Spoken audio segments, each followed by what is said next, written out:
Hello everyone, welcome back to Gaming Basics.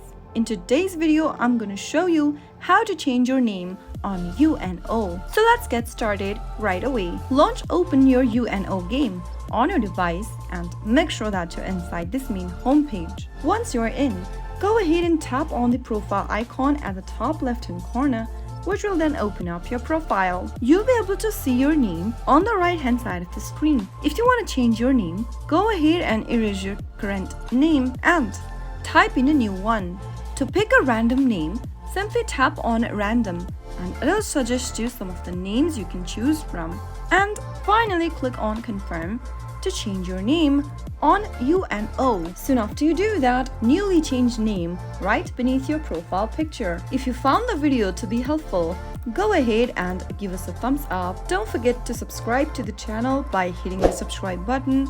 Also press the bell icon so that you'll never miss another upcoming upload from us. I'll see you again in the next video. Goodbye till then.